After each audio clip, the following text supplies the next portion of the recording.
So I hate cold calling.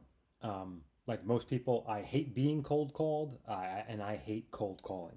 I genuinely cannot stand it. I can think of 100 things I'd rather do than have to pick up a phone and cold call somebody. The rejection, the awkward silence, that feeling like you're annoying and you're bothering somebody. I've always hated it. I always will. You could not pay me enough to do it.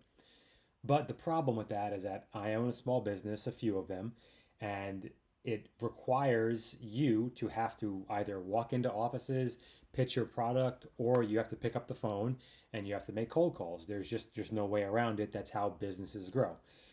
So you really have two options. I could hire a salesperson, which I can't afford, and if I did pay someone to do it, it would eat into my margins so much it really wouldn't make any sense, or figure out another way. So what I did is I opened ChatGPT, which is what you're seeing on this screen here. This is the AI tool from OpenAI. You've probably heard of it. I think that ChatGPT is probably one of the quote unquote older versions of AI. I typed in my situation here, asked it to build me a complete sales system from scratch.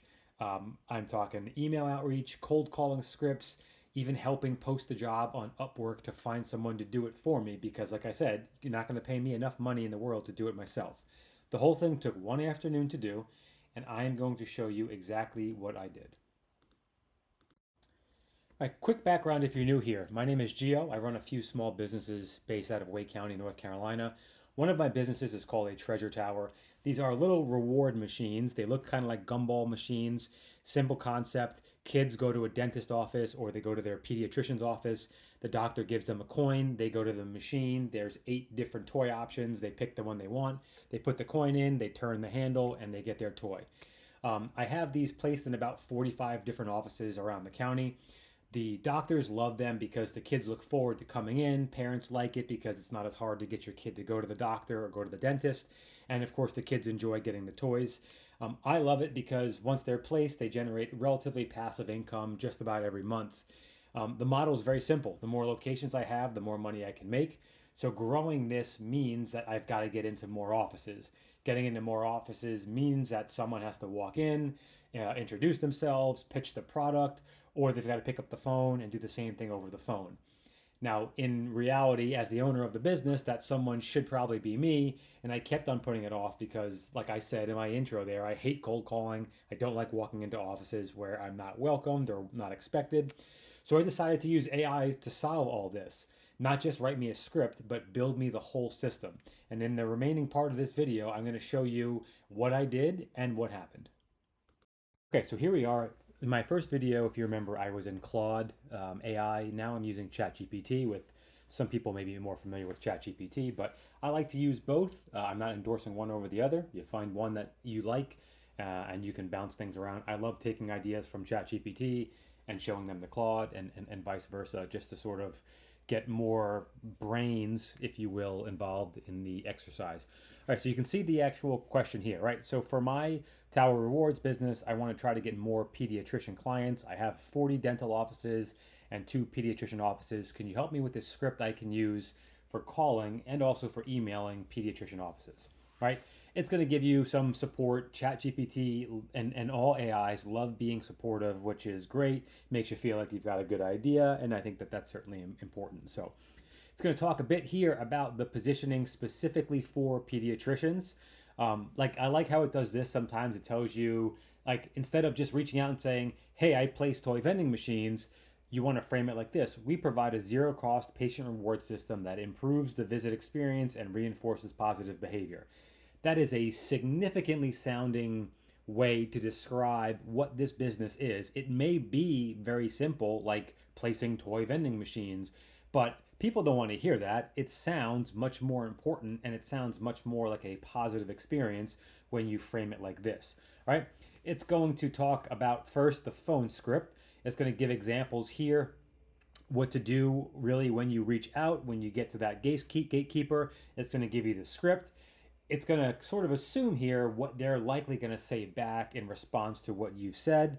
It's going to give you sort of responses that you can go back with them. If you happen to get past the gatekeeper and you get right to the manager or the doctor, it's going to tell you how to handle those conversations. And then it's also going to provide, because I asked for it, that email script. Now, again, keep in mind, I am not doing any of this cold calling because I would rather do anything else in the world except cold call. I don't mind emailing, but emailing is not really going to be an effective way to get in front of people because emails are just easy to ignore, easy to delete. But it's still a good way, especially to follow up. If you have made positive contact on the phone, email is a great way to follow up and send some information. So it's going to give different email versions here, option one, option two. It's going to also cover objections, right? Because inevitably you're going to call. People aren't just going to answer the phone and say, oh my goodness, what a great idea. Please come in. We'd love to buy this from you, all right? It's going to give you how to handle the objections.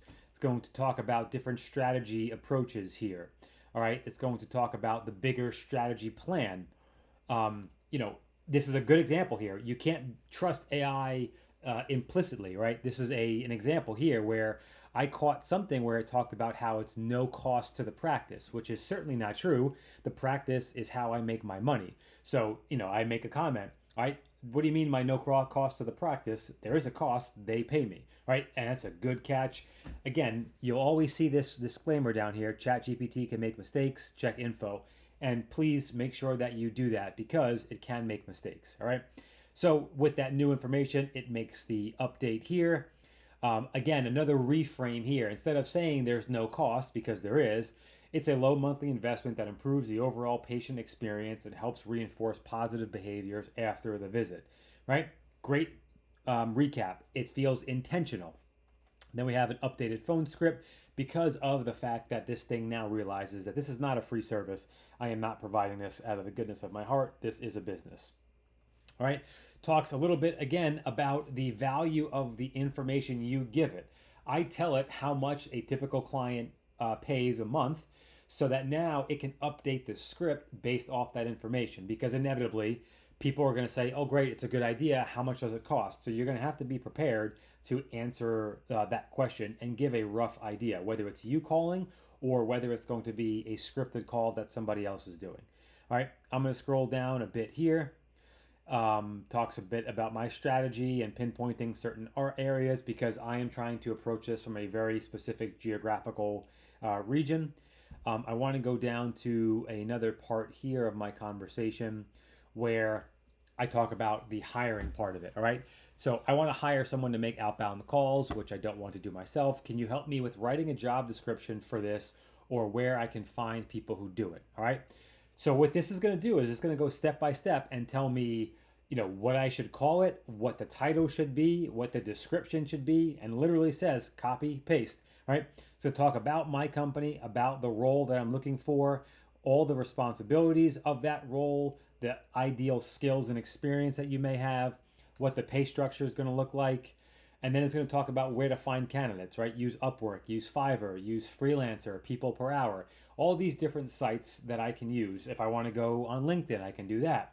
And then it's going to talk about how to pay for performance. So do I want to just pay hourly? Do I want to pay only bonuses? Do I only want to pay commission? Just sort of what those different approaches to the compensation might look like.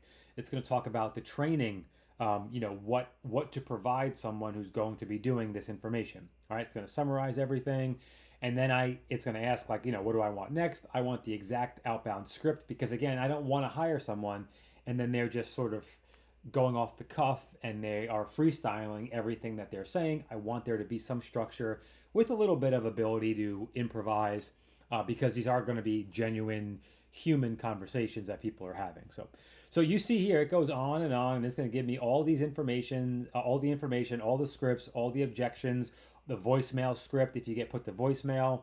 And I stop it here, but if I want, it's going to provide a tracking mechanism, call mapping here. It can even pull a list of the offices within a geographical area that I want to reach out to.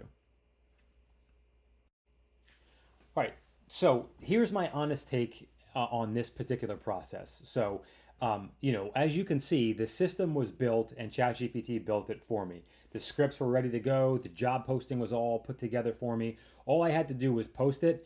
I had 4 or 5 people express interest in the role. I interviewed 3 of them. and I wound up actually hiring one of them.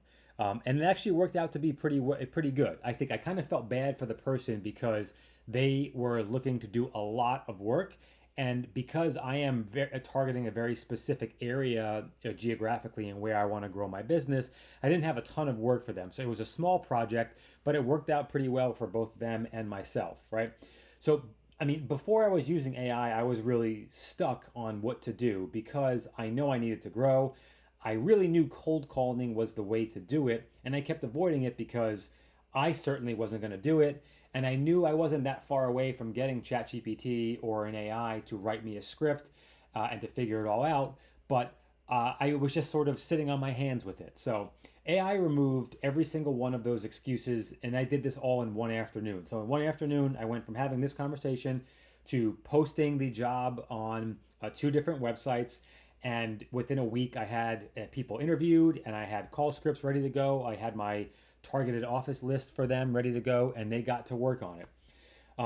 And that's really what AI is doing. It is removing these barriers. It's removing your ability to make excuses, and it's going to give you the steps that you need to actually take an idea and put it into motion. And that's what I want you to take away from this. You know, AI is not going to run your business for you, but it removes every reason that you have for not starting, whether it's starting a new business or trying to expand an existing business. The scripts, the emails, the job postings, all this stuff that you've been putting off because you don't really know where to begin, that stuff is now a 1 or 2 or 3 hour job from start to finish. And with that, I have a question for people that are listening here. Like, what have you been putting off in your business that you think is really preventing you from getting to the next step? Drop it in the comments. I'm really curious to hear what it is because I feel like it's probably a similar struggle no matter what the business is. But drop it in the comments. I'd love to hear it. All right, guys, if this was useful, I would ask you from the bottom of my heart, please subscribe, right? You guys know how YouTube works. It's all about, views and subscriptions and eyes on your videos. And that's how I'm going to be able to continue to grow and keep making these videos. These videos are never going to wow you with their video editing and quality. That's really not what this channel is about. My goal is to try to post every week or so in this same format where it's nothing fancy. I'm just going to show you actual conversations, real situations, real prompts, real results, no fluff. Last week, I talked about how I used AI to respond to and build out that government proposal from scratch with no experience. You can go back and watch it if you like. Here is another example, a different AI tool, but again, you can see the power that AI has in giving you time back to run your businesses in a more efficient way, but also allow you to grow and scale whatever your business may be. So I'm Gio. Thanks again for checking this out, and see you next week.